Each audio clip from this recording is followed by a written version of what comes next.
Hi guys. तो Tata technologies limited का IPO आ चुका है। बहुत टाइम से चर्चा वैसे भी हो रही थी मार्केट में। ऑलरेडी टाटा वालों ने अप्लाई कर दिया था सेबी मतलब सेबी और एक्सचेंज के लिए कि भाई हम ये आईपीओ लाना चाहते हैं। तो आप फाइनली वो आईपीओ आ गया है। तो चलिए आईपीओ डिटेल्स देख लेते हैं। आईपीओ डेट जो है वो 22 नवंबर 2023 से लेकर 24 नवंबर 2023 है। फेस वैल्यू ₹2 पर शेयर है। प्राइस बैंड 475 रुपये से लेकर 500 रुपये पर शेयर है। लॉट साइज 30 शेयर्स का है। टोटल इश्यू साइज जो है वो करीब 6 करोड़ 8 लाख 50 हज़ार 278 शेयर्स है।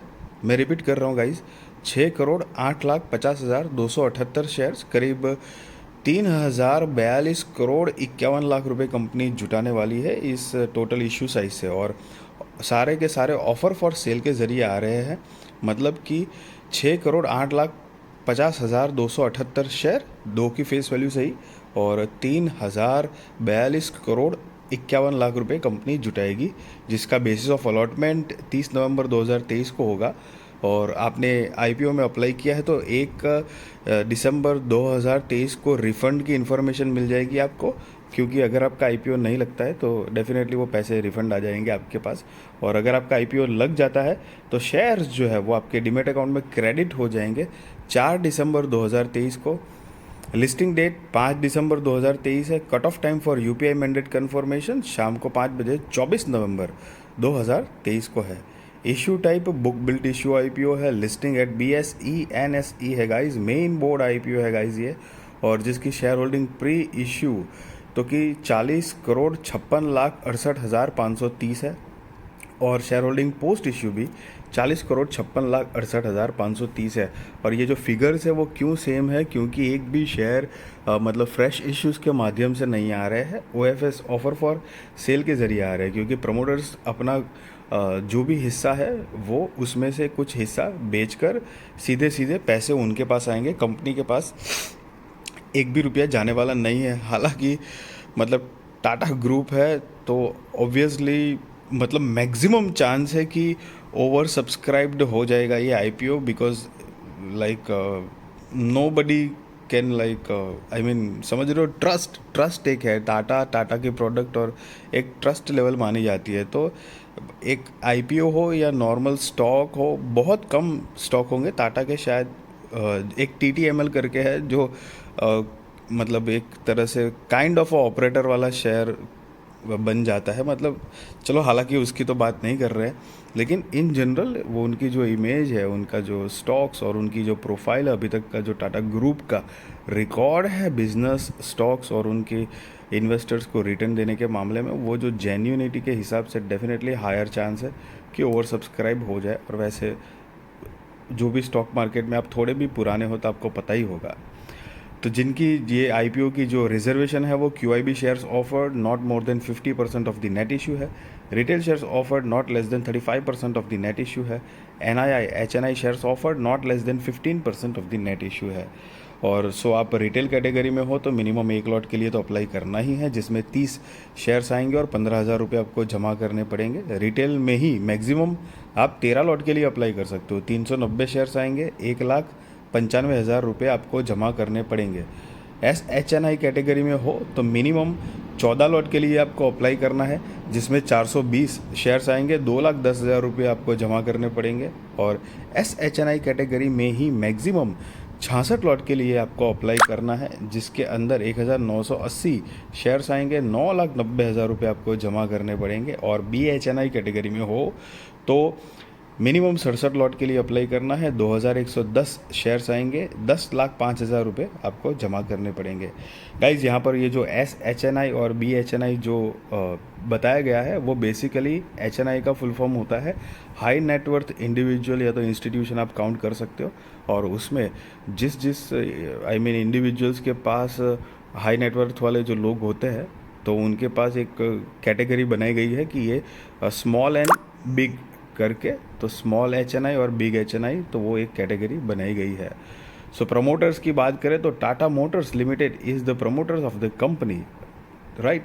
तो और उसकी शेयर होल्डिंग प्री इशू जो है वो 66.79% है और शेयर होल्डिंग पोस्ट इश्यू 55.39% है गाइस। तो मतलब after IPO I mean promoters की होल्डिंग जो है वो 55.39% हो जाएगी। तो मतलब एक तरह से समझ लो टाटा टेक्नोलॉजी के अंदर टाटा मोटर्स का ही 55.39% का हिस्सा तो होगा ही होगा इवन आफ्टर आईपीओ। हाँ, मतलब वक्त के साथ थोड़ा अगर आई मीन प्रॉफिट बुक करे वो भी, और कुछ मात्रा में अगर अपना स्टेक और थोड़ा बेचेंगे या क्या पता नहीं, वो तो वक्त देखा जाएगा। बट एक बात है यहाँ से ये पता चलता है कि अगर टाटा टेक्नोलॉजी बहुत बढ़िया करेगी तो डेफिनेटली इनडायरेक्टली टाटा मोटर्स को फ़ायदा होगा, क्योंकि ऑब्वियसली बात है ना कि 55% से ज़्यादा का शेयर तो टाटा मोटर्स का है, और टाटा मोटर्स का अलग से खुद का बिजनेस तो है ही है मोटर्स, और ईवी का ज़माना आ गया है तो उसमें भी टाटा मोटर्स काफ़ी बूम पे है। तो दोनों तरफ से टाटा मोटर्स के जो शेयर होल्डर्स हैं उनको थोड़ा लॉटरी टाइप का है।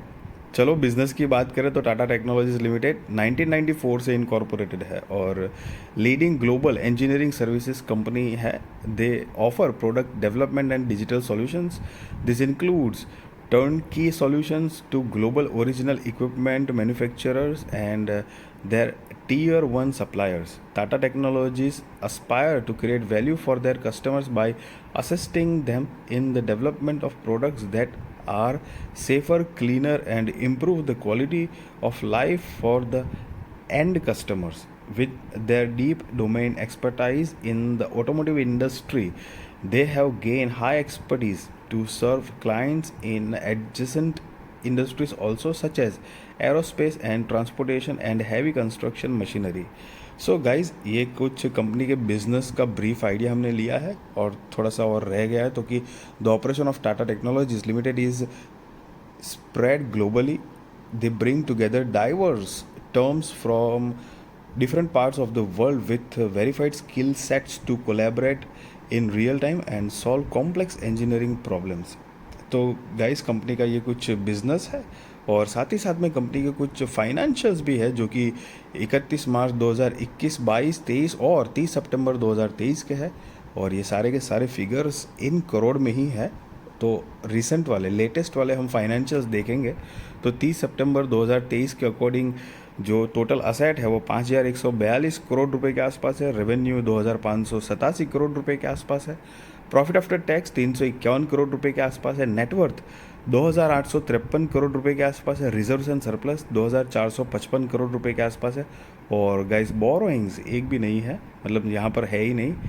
आई मीन यहाँ की इन्फॉर्मेशन के हिसाब से डेट फ्री कंपनी है। और यहाँ पर आप नीचे पढ़ भी सकते हो अमाउंट इन करोड़, जो कि मैंने आपको पहले बताया, ये सारे फिगर्स ऑलरेडी करोड़ में ही है गाइस। अब कंपनी के की परफॉर्मेंस इंडिकेटर की बात करें तो PEX जो है वो 32.53, मार्केट कैपिटलाइजेशन 20,283 करोड़ रुपए के आसपास की मार्केट कैपिटलाइजेशन है। तो ऑलरेडी एक मिड कैप कंपनी तो है ही है, थोड़ा सा और मार्केट कैपिटलाइजेशन बढ़ जाएगा तो लार्ज कैप मतलब बहुत तुरंत बन सकती है। EPS 15.37, RONW 20.87% का है। और कंपनी का जो ऑब्जेक्ट ऑफ इश्यू है तो उसमें तो एक्चुअली कुछ है ही नहीं, क्योंकि सीधा सीधा सारा का सारा जो माल है वो OFS के ज़रिए ही आ रहा है। तो मतलब टाटा मोटर्स के पास ही सीधा पैसा जाएगा। अब टाटा मोटर्स के अंदर जो प्रमोटर्स होंगे तो मतलब इन शॉर्ट में उनके पास सीधा सीधा जाएगा। Achieve the benefits of listing the equity shares on the stock exchanges, और दूसरा जो है वो carry out the offer for sale up to 9 crore 57,08,984 equity shares by the selling shareholders. तो ये कुछ कंपनी ने अपने ऑब्जेक्ट ऑफ इश्यू दिए गए हैं दो मेजर। और रही बात अभी आई मीन IPO में आप अप्लाई करो या ना करो, तो डेफिनेटली गाइज मैं आपको कोई बाय और सेल रिकमेंडेशन नहीं दे रहा हूँ, ना ही मैं आपको ये बता रहा हूँ कि IPO में अप्लाई करो या ना करो। That is completely depend on your risk research और फाइनेंशियल एडवाइजर को पूछ कर करना। बट सी ऑनेस्टली बताऊँ तो टाटा मोटर्स के आप जितने भी टाटा मोटर्स बोल रहा हूँ, टाटा ग्रुप के जितने भी स्टॉक्स हैं तकरीबन सारे स्टॉक्स जो है वो एक डिसेंट तरीके से अपने इन्वेस्टर्स को रिटर्न देते हैं। टाटा पावर एक था जो कि बहुत टाइम से कुछ कर ही नहीं रहा था, लेकिन वो भी अब पावर सेक्टर मतलब एनर्जी सेक्टर ग्रो कर रहा है। तो उस हिसाब से वो भी फाइनली ग्रो कर रहा है। टाटा मोटर्स जो है वो, वैसे पूरा ऑटोमोबाइल सेक्टर डाउन था पिछले कुछ सालों से, लेकिन अभी मोटर से मतलब ऑटोमोबाइल सेक्टर भी ज़ोर पकड़ा हुआ है और ऊपर से ईवी का ज़माना आ गया है, तो उसमें और बेनिफिशियल है। और हमारे इंडियन मार्केट में मतलब आई मीन लार्जेस्ट कैपेसिटी के हिसाब से अगर देखा जाए तो टाटा मोटर्स के कंपेयर में इतना कोई ख़ास है नहीं। मारुति सुजुकी थे, लेकिन उनका कुछ इतना आई मीन एक जो रुझान जो होना चाहिए वो इतना दिख नहीं रहा है, एटलीस्ट अभी तक तो अब एक तरह से पॉजिटिव ही है। बहुत ज़्यादा चांसेस है कि ओवर सब्सक्राइब्ड हो जाए, चांसेस है, ज़रूरी नहीं है। मैं अपनी बात करूँ तो मैं कभी भी आई मीन उस तरह से कभी भी ऐसे आईपीओ ना स्टॉक ऐसे सिलेक्ट करता हूँ कि भाई बड़ी मतलब आई मीन एक होता है ना कि हवाई हवाई तौर पे मैं कभी भी ऐसे जनरली मैं प्रीफर नहीं करता हूँ कि ओ बड़ा नाम है, इन शॉर्ट में चलो बड़ा नाम है तो हम तो कर ही देते हैं, देखा जाएगा करके, अच्छा तो है सब, ऐसे ऐसे ऐसे नहीं करना चाहिए। आप अपने हिसाब से भी आराम से खुद थोड़ा मोटा रिसर्च करिए और उसके बाद अगर आपको लगता है तो then you can think about it. Okay, so guys, अगर ये वीडियो अच्छी लगी तो ज़रूर लाइक करिए, शेयर करिए, सब्सक्राइब करिए और आपके सारे कॉन्टैक्ट के साथ भी मेरी चैनल और मेरी वीडियो शेयर करिए, ताकि उनकी भी स्टॉक मार्केट की जर्नी और भी ज़्यादा कॉन्फिडेंट, सक्सेसफुल और अवेयर हो पाए गाइस। और प्लीज़ मेरी वीडियो को सब्सक्राइब करके सपोर्ट करिए, लाइक करिए मेरी वीडियो को। Thank you so much.